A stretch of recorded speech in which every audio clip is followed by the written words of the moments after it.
Master William, first of all, thank you very much for your time. For me and my Wing Chun Council team, is sincerely a pleasure. We are a Wing Chun channel, a YouTube channel, and I don't think the follower should need the presentation for you, but for the younger enthusiasts, new people, can you introduce you a little bit your work and your experience in the martial arts world, please? Yes, okay. Well, my name is Randy Williams. I'm very old, and I've been doing Wing Chun for more than 50 years. Wing Chun is my love, and it's my hobby. It's my passion, Wing Chun. And I began my study when I was 13 years old. So I've been studying for a very long time. I feel like I'm one of those old dinosaurs of Wing Chun because I started and I learned the old, ancient, traditional method of Wing Chun that came from 400 plus years ago. And I learned the classic form of Wing Chun from different masters. And then I feel like Wing Chun is a science that I feel like Wing Chun has to move forward like any science. Combat evolves. The combat today is not the same as the combat in 1972. And so combat evolves, and every science should evolve with time. But I think not everyone is able to move the science forward. The people that are really involved and really dedicated are the ones that bring the science forward. For example, medicine. If you went to a doctor from 100 years ago, or a doctor today, or a doctor in 50 years from now, which doctor would you rather see? Because medicine, was great 100 years ago, but today medicine is much better because they learned from experience, and also because there are new medical problems like AIDS, COVID, bird flu. Those didn't exist 100 years ago. So the people that did medicine 100 years ago had no need to deal with those problems. But today, the doctors learned from that which came from the past and brought it forward to be able to deal with COVID, deal with AIDS, deal with bird flu.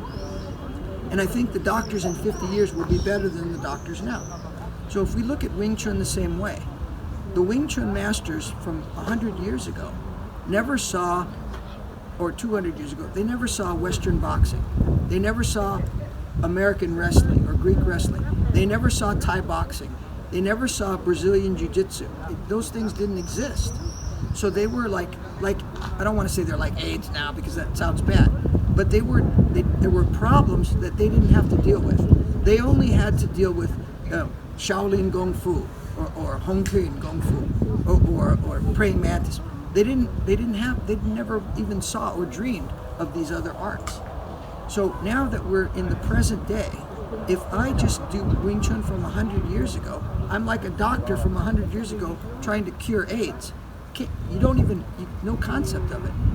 So to me, someone who's educated in the old way has to bring it into the modern time to be able to deal with these modern problems. So I think that I'm one of those people that, it sounds funny and your viewers might think, oh, this guy, he's full of himself. But I think I'm one of those people that I deserve to have a say what's modern Wing Chun versus 100 years ago. And I like to bring the Wing Chun forward. So I think that I like to think I'm one of those people that can bring it forward and make it deal with modern problems. Like you're going to see, you saw today, we dealt with punches that they didn't do 100 years ago. Tomorrow we're going to deal with ground fighting. We're going to deal with situations in ground fighting that nobody did it 100 years ago. So they didn't have an answer for it because it didn't exist. You didn't need an answer. And so that's what my close range combat Wing Chun is about. It's about evolving and dealing with modern problems with ancient methods improved upon as necessary. So that's me in Wing Chun. And personally, my work now is I'm called a prison warden. In a prison, there are soldiers, guards, corrections officers. There are sergeants, or corporals, sergeants. There's majors, there's captains, and then there's a deputy warden, and then there's the warden, and that's me. I'm the warden. But I began as a corrections officer. But this relates to my Wing Chun because I have to deal in the prison with situations that I have to teach my men how to stay safe, and when situations happen. Fights in jail are not the same as fights on the street. Sometimes a little bit the same, but not exactly the same. Because in jail or prison, fights happen like that. And sometimes the fight is those two fight, and I have to stop it. Sometimes the fight is the person can be, oh, Randy, you're boom. And so it's different than the street, right? In the street, and then you know there's going to be a fight. In jail, it's a little different. So my work is a prison work. Through the years, I've always done security. My first job, I was a security guard at the Los Angeles Times at midnight. I walked around the building, with a flashlight, And that was my first job. And since then, I've always been involved in security, some sort of security.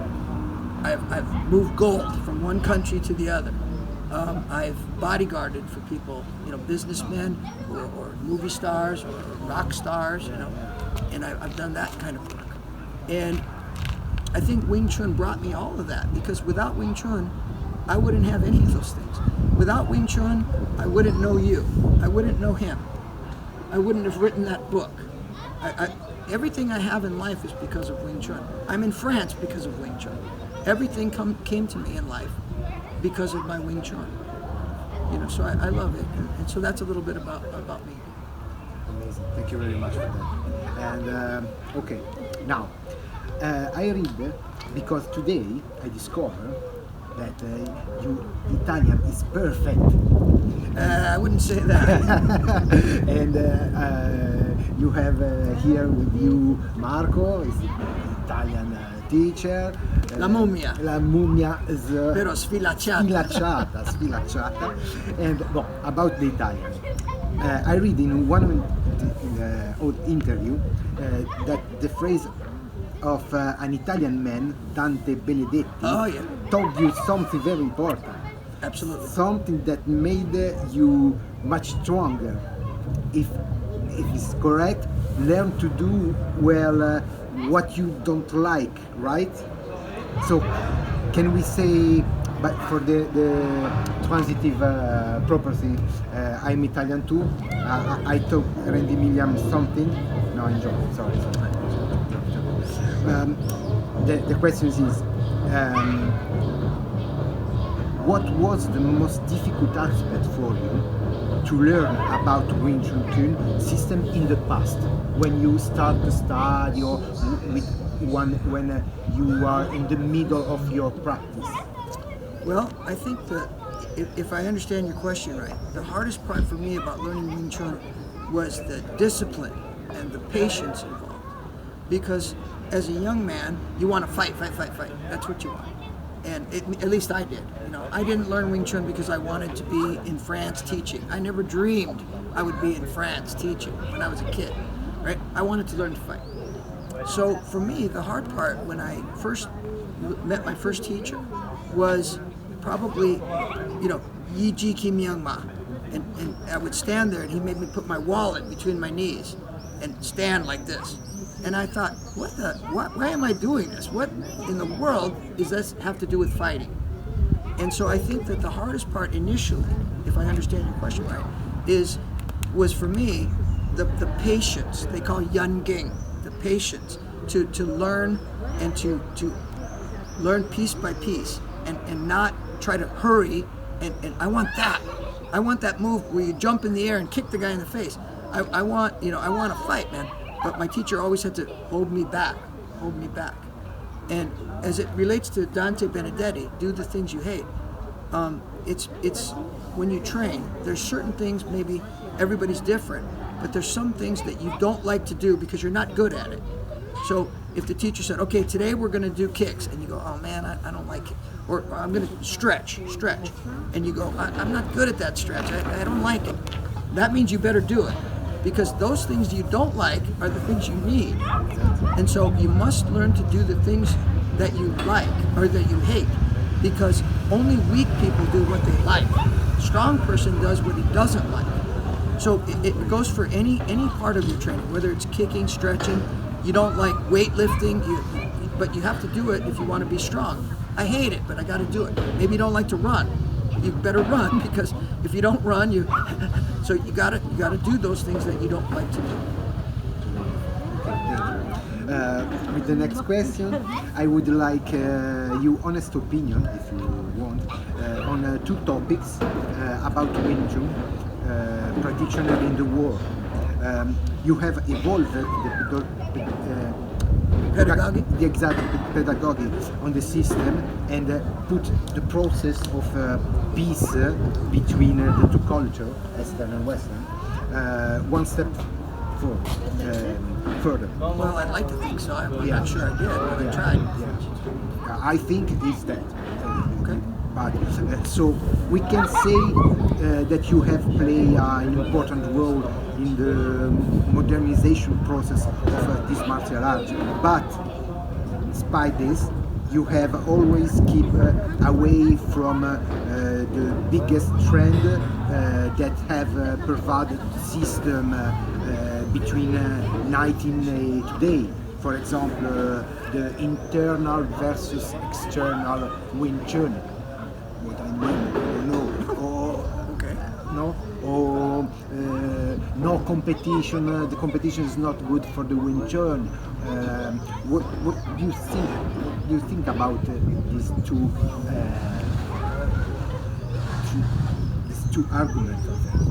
Well, I think first of all, I think that Wing Chun is, as I was talking about earlier in the seminar, there are arts that are considered soft or internal, right? Soft arts, like say Tai Chi or Bagua, they're very soft. And soft doesn't mean soft like a flower. Soft means soft like a garden hose with sand inside. That's soft. And hard styles are styles that like Kyokushinkai Karate, very boom, very strength oriented. To me, Wing Chun is a soft art with elements of hard and soft together. So to me, there is no argument about internal and external, because I'm both. I'm soft when I need to be soft. I'm hard when I need to be hard. And sometimes I'm soft and hard at the same time. So as far as internal, external, I don't see an argument. So if there are people arguing, some people maybe lean more to the soft. Some people lean more to the hard. I'm probably more soft with a little bit of hard, but when I punch you, I hope it feels hard, you know? You know what? I put in the interview this question because many people speak about internal like something Esoteric. Exactly. Yeah. Well, to me, there isn't anything really esoteric about Wing Chun other than hard work and understanding. So you saw today when we did the A to Z, we went to G, I think. So you probably are starting to see that my view of Wing Chun is, you know, some people might say it's esoteric, but it isn't really. I try to break it down and make it easy to understand. I don't like, there's no secret, you know, there's no great secret that you can't learn or you can't learn. The secret is understanding, hard work. You have to have a teacher that's willing to tell you. The teacher has to be somewhat generous if he trusts you, and he's going to teach you what he knows. So to me, when I'm in there teaching, like, I have no secrets. I'm not worried, oh, he's going to get better than me and beat me. I don't care. I'm old. I don't worry about that. What I want to do is share my knowledge and be able to make other people, like these young guys.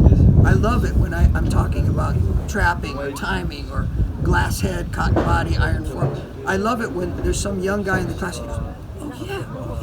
I like to see the light go on. So, you know, is that esoteric? I don't know. Maybe some people would think so.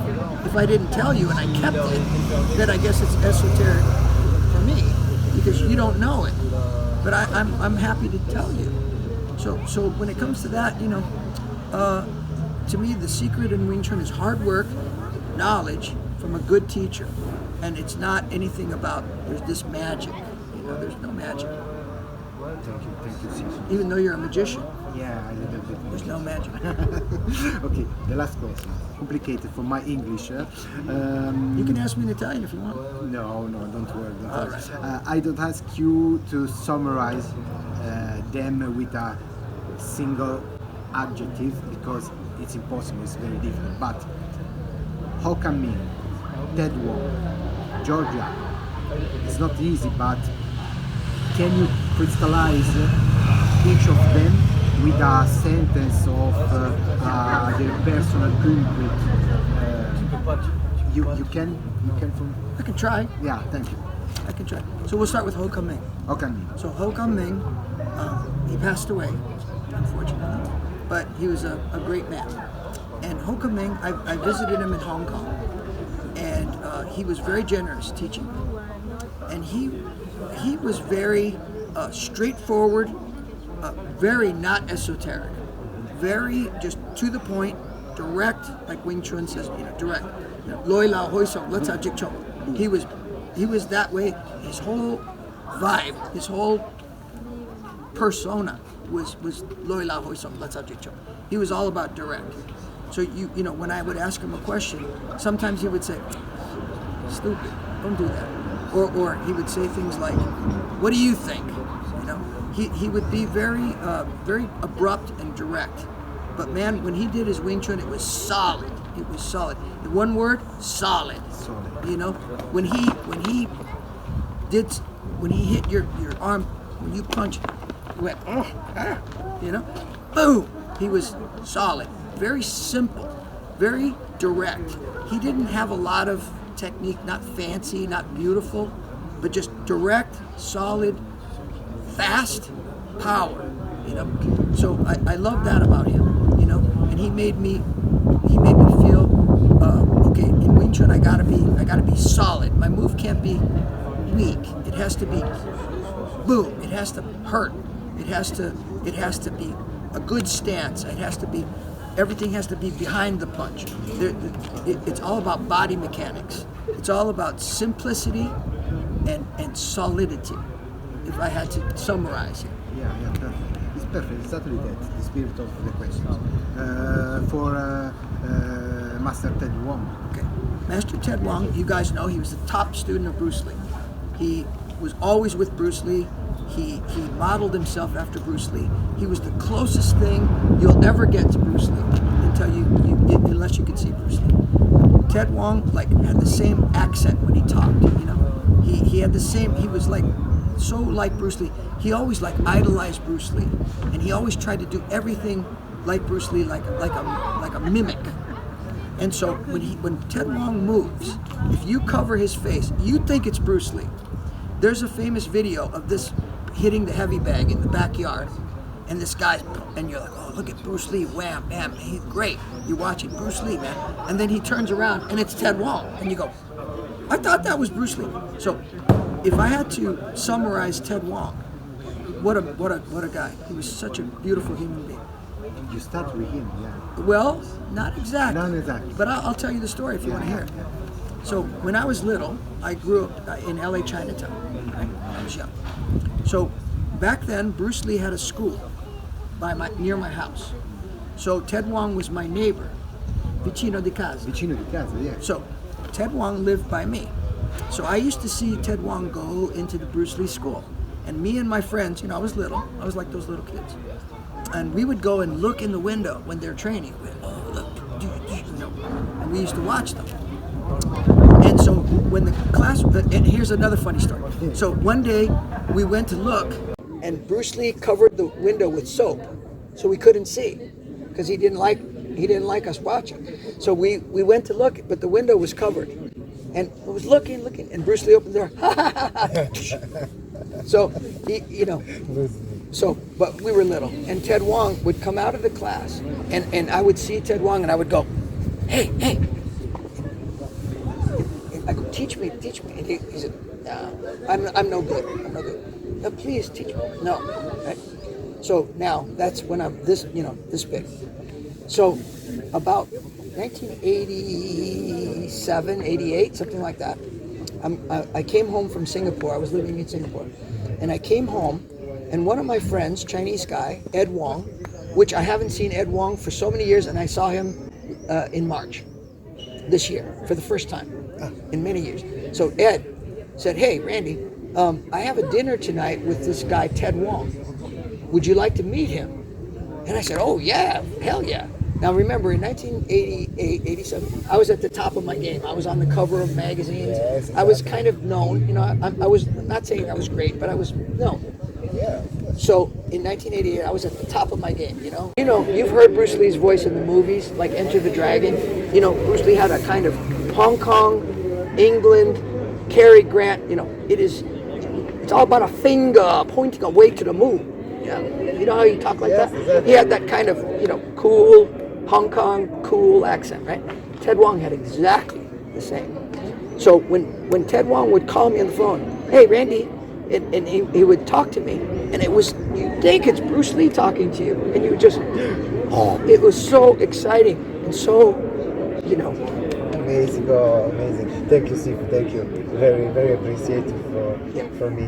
And the last one, Master George Yao. Okay, George Yao was my first teacher. Yeah. He's the first one that really took his time to teach me. So George Yao, if I had to, and I recently reconnected with George Yao. I didn't see him for 37 years. And this year, finally, we reconnected. He went to China, but he came to America, and we reconnected through his daughter. So that was another story. That's another interview, 5 hours. But let's talk about, so George Yao was, if I have to encapsulate George Yao, he was, now you talk about esoteric. Yeah. George Yao was very, I don't want to say this in a bad way because it might sound bad, but he was very brutal. When I say brutal, I don't mean cruel. I mean brutal in the sense of his opponent, he had no mercy, no care, no feeling for the opponent. George Yao's approach to Wing Chun was very snake-like. He was very snake-like. His movements were very, you know, everything, you know, some people, bong, tan, but George Yao was like, bong, tan.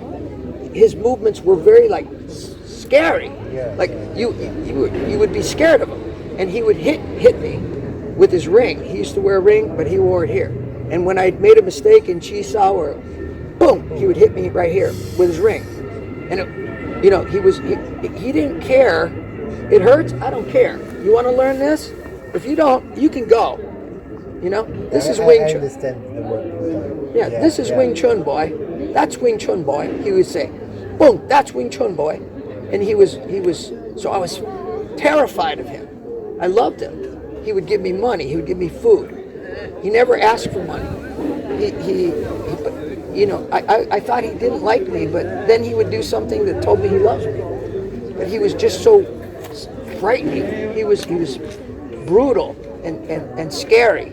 And so when I do my Wing Chun, I have this blend of all my teachers, and I use the feeling of I have the solidity, I think, of Ho Kam Ming.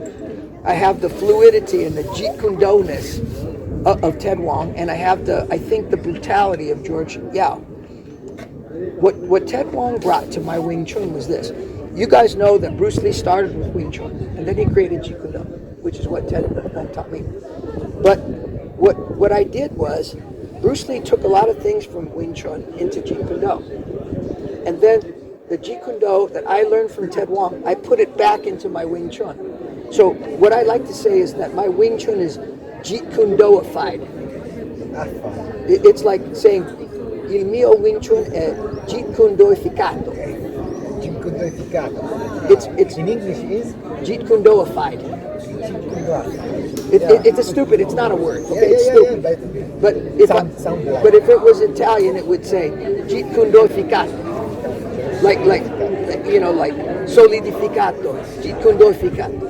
Like that. So my Wing Chun, what I did was I took from Jeet Kune Do, from Ted Wong, from Bruce Lee, and put it back into my Wing Chun. So when you see me do Wing Chun, I like to think there's a little bit of Bruce Lee in there. That's it. Thank you so much for this nice work and your time. And we wish you all the best. Really. Thank you very much. Thank you. Wing Chun.